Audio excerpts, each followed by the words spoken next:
So are you really getting your money's worth when you spend the big bucks on a high-end concealed carry weapon? Let's find out today by comparing the expensive Sig P365X to the budget-friendly Taurus G3C. Alright, before we get into it, be sure to check out the review videos I did on each of these handguns. They're going to be linked down in the description below. Once you've watched those videos, come on back to this one and find out if you should spend the big money or if you're better off saving that money for a rainy day. All right, let's talk about size and ergonomics. Now, the Sig is going to have a slight advantage here, but just barely. The G3C is only 3/10 of an inch larger than the 365X in both overall length and height, and it's only 1/10 of an inch wider. It's actually pretty amazing how similar these guns are in size compared to one another, especially when you take into account the massive difference in price, which we're going to talk about later on here in the video. The stippling on the grips on both of these guns is very, very good. Like we've talked about in previous videos, the stippling on the G3C is very aggressive. Like you're never going to have a problem with your hand slipping on the G3C. Now, Sig tones back the aggressiveness on their stippling just a little bit compared to the G3C. And at least for me, I like that a little bit better because it strikes that perfect balance between being not too aggressive like the G3C might be, but still being aggressive enough to where you can get a good solid grip on the gun. Now, am I nitpicking here? Well, yeah, I definitely am. And I'm only going to stop if you hit that like button right now. But seriously, the fact that I'm having to compare these guns at the microscopic level, that should really tell you something about how crazy similar these two guns are. So if I had to pick which one of these guns is better for size, feel, and ergonomics, I'd have to go with the Sig. I just like the way it fits into my hand better, and I think this isn't so much because of the very slight difference in size between these two guns.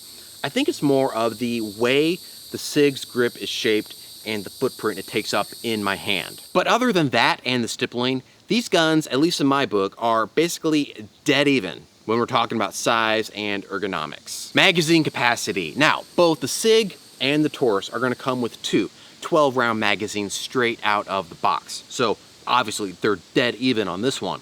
But I do have to say, the fact that the G3C's magazine capacity is on par with the 365X is very impressive given the huge difference in price between these two guns. Maintenance is extremely simple and intuitive on both of these guns. Now, I can't actually show you the process on camera because YouTube will go ballistic if I do that, and they will censor and demonetize this video if I did that. So you'll also have to bear with me on this one. On the Sig, all you gotta do to take this gun down is lock your slide back to the rear, rotate your takedown lever to the down position, and then while holding that lever in place with your thumb, you're just gonna release the slide and pull it off of your rails.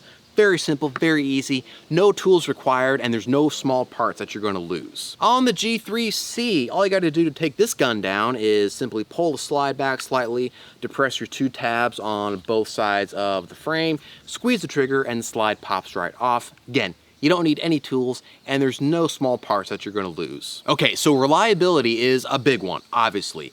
With the 365X, I carried this exact handgun every day for probably over a year. And in that time, I trained with it a bunch, just sent a ton of lead downrange out of this gun, and I never had a single issue or malfunction with the 365X. So this gun definitely proved its reliability to me during that time. Now, full disclosure, I have way less time and way less experience with the G3C because I just bought this gun to make content with, and I haven't actually carried it every single day for reasons that I talk about in the dedicated review video I did on this gun. But from the experience that I do have with the G3C, just on the range and handling it a bunch to make content with, to me, it seems to be a solid, reliable handgun, and I personally wouldn't have a problem carrying this gun if I had to.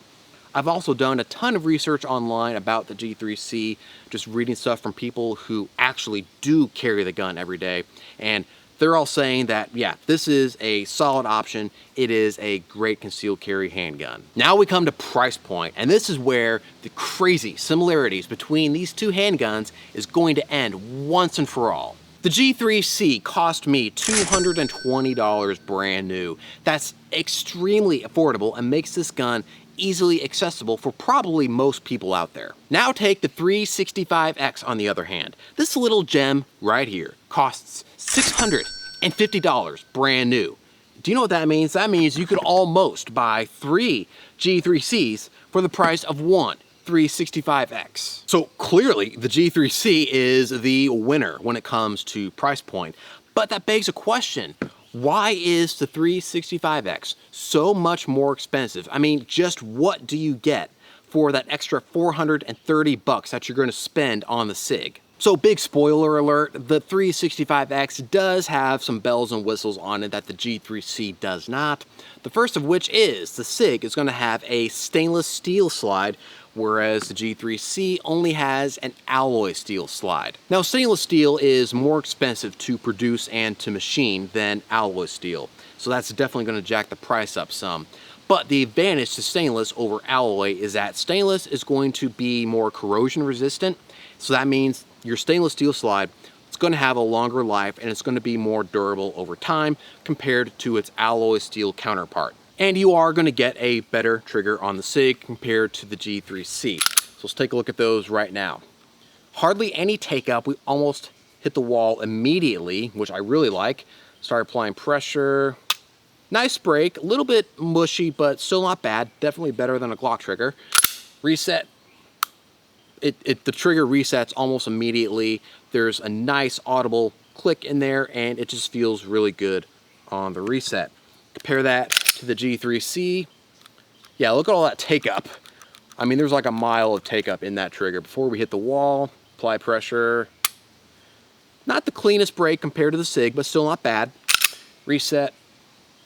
A little more travel on the reset compared to the Sig, but still not too bad. So yeah, this is not to say that the G3C's trigger is bad, because it's not. It's a pretty good trigger for that price point.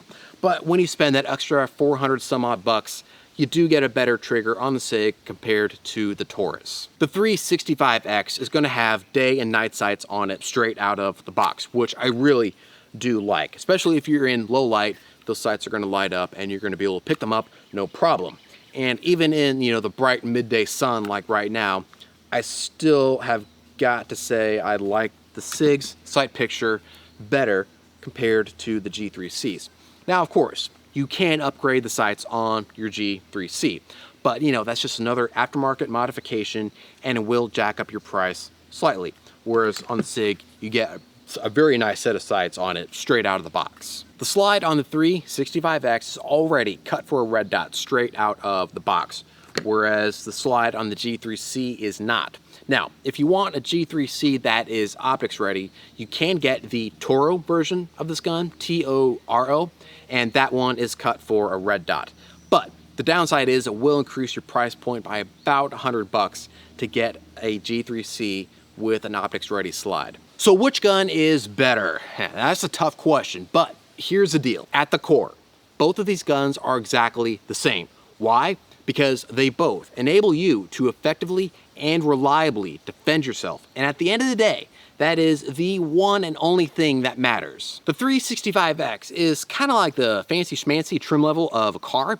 It's got a bunch of extra goodies on it that you're not going to get on the base model, but the base model still gets you from point A to point B, just like its pricier counterpart. So at the end of the day, it's completely up to you if the extra bells and whistles that you get on the 365X are worth all that extra money you're gonna pay, or if you're better off saving that money and sticking with the simple yet reliable base model. So this is the final video in the Taurus G3C series here on Show Me Firearms. And that means that it is time for a new gun to review. And I want to know, what gun do you want to see me review here on the channel? Leave your answer in a comment down below.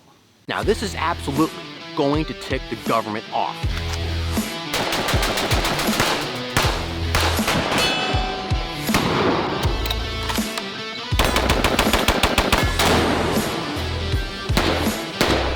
But that's kind of the whole point of the Second Amendment, and that's why we love it so much.